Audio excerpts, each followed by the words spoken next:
Voici l'humeur de Pierre-Emmanuel Barré, monsieur. Calmez-vous, j'ai une devinette.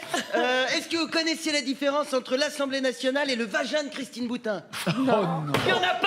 Bam, ça a été construit en 1722, dedans c'est tout rouge, et même quand t'es payé 13 000 € par mois, t'as pas envie d'y aller. 1-0 pour l'humour. Allez, assez rigolé, je ne suis pas là pour vous distraire, c'est l'heure de ma revue de presse. Et aujourd'hui, on m'a parlé cannabis. Jingle. La drogue, c'est vraiment très très bien.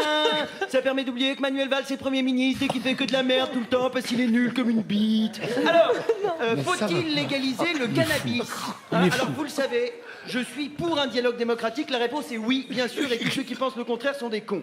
Voilà, c'est réglé. Excusez-moi, je passe vite sur le sujet. C'est parce que tout le monde s'en fout du débat sur le cannabis. C'est comme le débat sur le port du voile.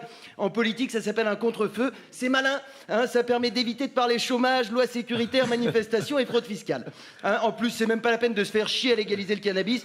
On peut en trouver partout, Pas vrai, Nagui? Non, on peut se l'avouer. En France, c'est quand même plus facile de trouver du bon shit que du travail. Et puis, faut pas déconner. Non, faut pas déconner. Sérieusement, on va dans n'importe quel bureau de tabac. Tu vas dans n'importe quel bureau de tabac, il y a des feuilles longues, des filtres, des pipes à eau. Ils vendent tout ce qu'il faut pour fumer du shit, sauf du shit. C'est ridicule, c'est comme s'ils vendaient des femmes sans vagin. Ça n'a aucun intérêt. Alors, les contre-feux, il y en a tout le temps. L'autre sujet préféré des gouvernements pour nous faire oublier qu'ils font de la merde, c'est le voile islamique. Vous le savez, le voile islamique, c'est ce morceau de tissu qui cache les cheveux des femmes et l'incompétence donc des politiciens. Brrr, vilain le voile! Le voile, c'est mal! Hitler, il portait le voile! Tout ce qui a un voile, c'est mal! Les femmes à voile, c'est mal. Les planches à voile, c'est mal. Vous, les planches à voile, vous n'êtes pas compatibles avec la République. Rentrez dans votre pays en planche à voilier.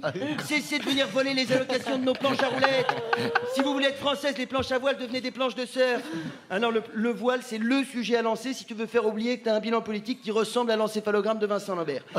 En 2003, réforme des retraites, grand débat sur le voile. En 2010, réforme des retraites, grand débat sur le voile. En 2013, réforme des retraites, grand débat sur le voile. En 2016, manifestation contre la loi travail, suspense. De quoi va-t-on parler? Un débat sur le voile dans les universités. Alors ça, je peux vous dire que si le chômage y portait une burqa, ça fait longtemps qu'on aurait retrouvé le plein emploi. Ça fait plaisir quand même de voir comment on nous prend pour des cons. Interdire le voile dans les universités, c'est sûrement la première chose à faire pour sauver notre merveilleux système éducatif qui vient d'être classé 35e sur 37 par l'Observatoire des inégalités.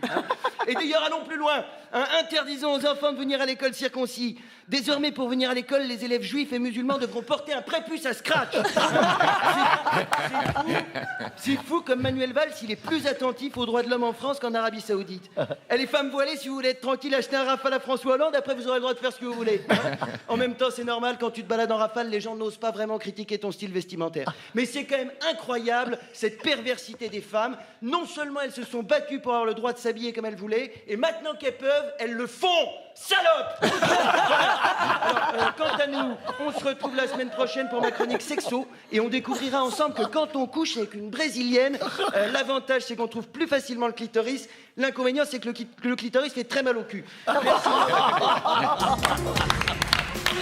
bande originale, Mehdi, sur France Inter.